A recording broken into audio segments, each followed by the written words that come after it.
Hello students, how are you? Very good students. इसके previous class में हमने discuss किया था work done by variable force. Means हम जब भी फोर्स का मैग्नीट्यूड चेंज हो रहा हो, डायरेक्शन उसकी फिक्स हो, तब हम वर्क डन कैसे कैलकुलेट करते हैं, उस पर बेस्ड न्यूमेरिकल हमने डिस्कस किया था। हमने आपको ये बताया कि जब भी फोर्स वेरिएबल होता है, वर्क डन कैलकुलेट करने का दो मेथड होता है। या तो हम ग्राफ मेथड के द्वारा कैलकुलेट करें या तो इंटीग्रेशन मेथड के द्वारा कैलकुलेट करें। ग्राफ मेथड में हम लोग क्या करते थे, एफ और एक्स के बीच में ग्राफ प्लॉट करके उसका एरिया फाइंड आउट कर लेते हैं तो वर्क डन आ जाता है। इंटीग्रेशन मेथड में हम उसे इंटीग्रेट कर देते हैं इनिशियल डिस्प्लेसमेंट से फाइनल डिस्प्लेसमेंट तक, तो उसका वर्क डन आ जाता है। उस पर बेस्ड हम लोगों ने न्यूमेरिकल डिस्कस किए थे। अब हम डिस्कस करेंगे एनर्जी क्या है, काइनेटिक एनर्जी क्या है, मैकेनिकल एनर्जी क्या है, पोटेंशियल एनर्जी क्या है। ये किन बातों पर डिपेंड करती है, अब हम इसका डिस्कशन करेंगे। तो आइए अब हम डिस्कशन करते हैं एनर्जी का। अब पहला क्वेश्चन ये उठता है कि एनर्जी क्या है, एनर्जी को हम कैसे डिफाइन करें। एनर्जी को आप लोग स्टामिना भी बोलते हैं, कहते हैं इस पर्सन का स्टामिना बहुत है, मतलब इसमें एनर्जी बहुत है। तो स्टामिना जो है वो एनर्जी का ही एक सिनोनिम्स है। अब जब किसी भी बॉडी के अंदर या किसी भी पर्सन के अंदर वर्क कैपेसिटी होती है तो हम कहते हैं उस बॉडी के अंदर एनर्जी है। लेकिन अगर उसके अंदर वर्क कैपेसिटी नहीं होती है तो हम कहते हैं उसके अंदर एनर्जी नहीं है। इसका मतलब ये हुआ कि एनर्जी का मेजरमेंट जो है हम वर्क कैपेसिटी से मेजर करते हैं। अगर वर्क कैपेसिटी बॉडी में है तो हम कहेंगे उसके अंदर एनर्जी है, अगर वर्क कैपेसिटी नहीं है तो हम कहेंगे उसके अंदर एनर्जी नहीं है। इसका मतलब ये हुआ the capacity of doing work is called energy. तो आइए अब हम एनर्जी को अच्छे से समझते हैं। Energy concept 1, the capacity of doing work is called energy. किसी भी बॉडी के अंदर जो वर्क करने की कैपेसिटी होती है उसी को उसकी एनर्जी बोलते हैं। अगर वर्क कैपेसिटी ज़्यादा है तो हम कहेंगे उसके अंदर एनर्जी ज़्यादा है, वो ज़्यादा एनर्जेटिक है। अगर वर्क कैपेसिटी कम है तो हम कहेंगे वो लेस एनर्जेटिक है। ओके, आइए, it is measured bye amount of work done by the body.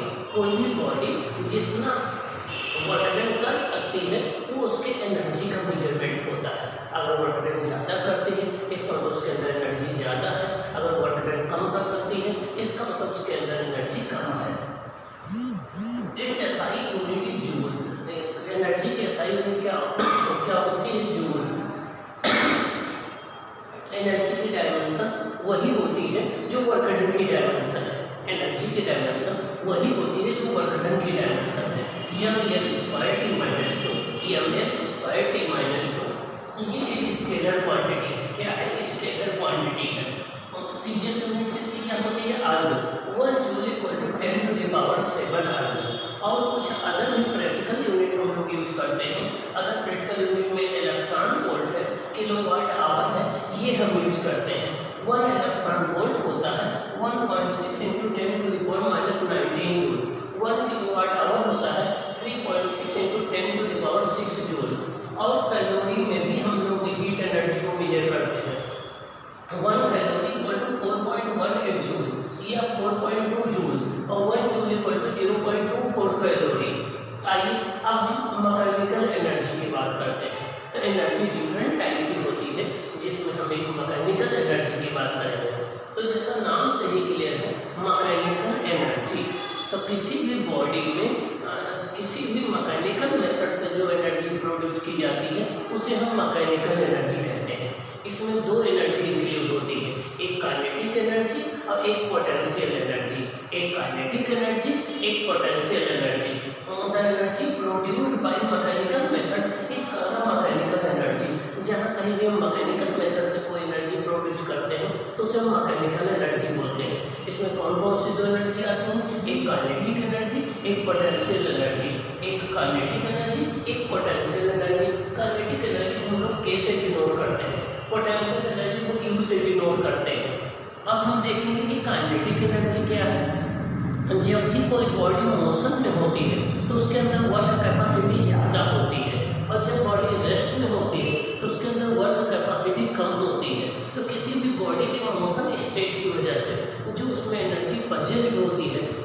कहलाती है आपकी kinetic energy.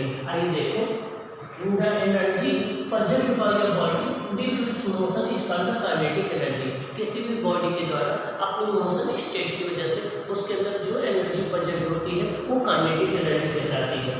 A moving object can do work therefore it presents kinetic energy. कोई एक मूविंग ऑब्जेक्ट है वो वर्क कर सकती है, इसलिए उसके अंदर काइनेटिक एनर्जी होती है। अब क्वेश्चन ये उठता है कि इस काइनेटिक एनर्जी का मेजरमेंट हम कैसे करें। The kinetic energy of the body is measured by the work done it can do before coming to rest. अगर कोई बॉडी मोशन में है तो उस मोशन से वो रेस्ट में आने तक जितना वर्क डन कर सकती है वो उसकी काइनेटिक एनर्जी का मेजरमेंट होता है। तो काइनेटिक एनर्जी का मेजरमेंट दो तरीके से कर सकते हैं। एक बॉडी रेस्ट में है तो रेस्ट से मोशन तक लाने के लिए जितना वर्क डन होगा वो काइनेटिक एनर्जी का मोशन होगा, मेजरमेंट होगा। और अगर बॉडी ऑलरेडी मोशन में है तो उसको मोशन से रेस्ट में लाने के लिए जितनी हमें जो वर्क डन करना पड़ेगा वो उसकी काइनेटिक एनर्जी का मेजरमेंट होगा। Kinetic energy equal to work done by the body before coming to rest. अगर बॉडी मोशन में है तो मोशन से रेस्ट तक आने में जितना वर्क डन वो करेगी वो उसकी काइनेटिक एनर्जी का मेजरमेंट होगा। It is a scalar quantity and is always positive. ये एक स्केलर क्वांटिटी होती है और हमेशा पॉजिटिव होती है कि ग्रेटर देन जीरो। तो काइनेटिक एनर्जी कभी नेगेटिव नहीं होती है। हाँ, पोटेंशियल एनर्जी पॉजिटिव भी हो सकती है, नेगेटिव भी हो सकती है, टोटल एनर्जी पॉजिटिव भी हो सकती है, नेगेटिव भी हो सकती है, but kinetic energy always positive होती है। रीजन क्या है, ये हाफ mv स्क्वायर है, मास कभी नेगेटिव होता नहीं है, वेलोसिटी का स्क्वायर कभी नेगेटिव होता नहीं है, तो काइनेटिक एनर्जी ऑलवेज पॉजिटिव होती है।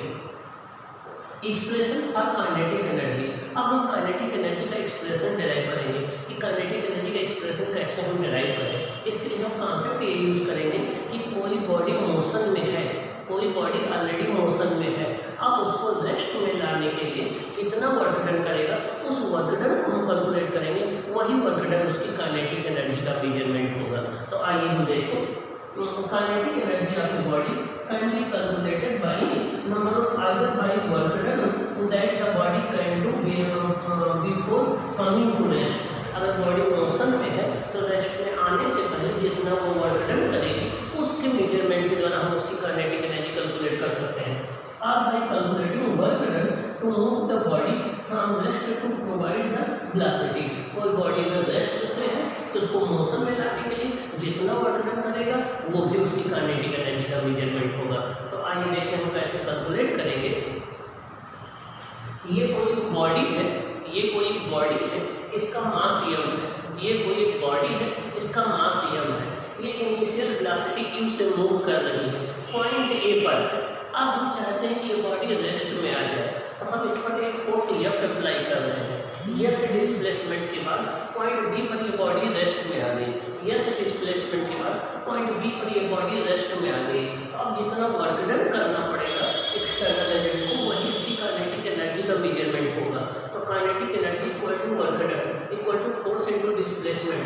तो अब F इक्वल टू क्या होता है, ma, डिस्प्लेसमेंट कितना है s, तो ma इनटू s हो जाएगा। F इक्वल टू होता है ma, डिस्प्लेसमेंट कितना है s। अब यहाँ पर हमें एक्सेलरेशन a की वैल्यू पुट करना है। थर्ड इक्वेशन ऑफ मोशन कहता है v square equal to u square plus 2as, v square equal to u square plus 2as, 0 का square equal to u square minus 2as। यहाँ पर retardation है तो हम माइनस यूज करेंगे, तो a इक्वल टू आ जाएगा u square upon 2s। a की वैल्यू इक्वेशन फर्स्ट में हम पुट कर दें, putting the value of a in equation first, तो काइनेटिक एनर्जी हो जाएगी m into u square upon 2s into s। तो k इक्वल टू हो जाएगा हाफ m u स्क्वायर, क्या हो जाएगा हाफ m u स्क्वायर। तो ये काइनेटिक एनर्जी का एक्सप्रेशन आ जाएगा k equal to half m u square. अब यहाँ से देखें काइनेटिक एनर्जी दो फैक्टर पर डिपेंड कर रही है, एक मास के डायरेक्टली प्रोपोर्शनल है, एक इनिशियल वेलोसिटी के स्क्वायर के डायरेक्टली प्रोपोर्शनल है। मींस मास को डबल कर देंगे काइनेटिक एनर्जी डबल हो जाएगी, मास को हाफ कर देंगे काइनेटिक एनर्जी हाफ हो जाएगी, मास 0 होगा काइनेटिक एनर्जी 0 होगी, और वेलोसिटी को डबल कर देंगे काइनेटिक एनर्जी 4 टाइम्स हो जाएगी, वेलोसिटी को ट्रिपल कर देंगे काइनेटिक एनर्जी 9 टाइम्स हो जाएगी, वेलोसिटी को 4 टाइम्स कर देंगे काइनेटिक एनर्जी 16 टाइम्स हो जाएगी। तो वेलोसिटी के स्क्वायर पर डिपेंड करती है, मास के डायरेक्टली प्रोपोर्शनल में है। अगर हम मास को कांस्टेंट मान लें तो काइनेटिक एनर्जी और वेलोसिटी के बीच में ग्राफ एक पैराबोला आएगा, काइनेटिक एनर्जी और वेलोसिटी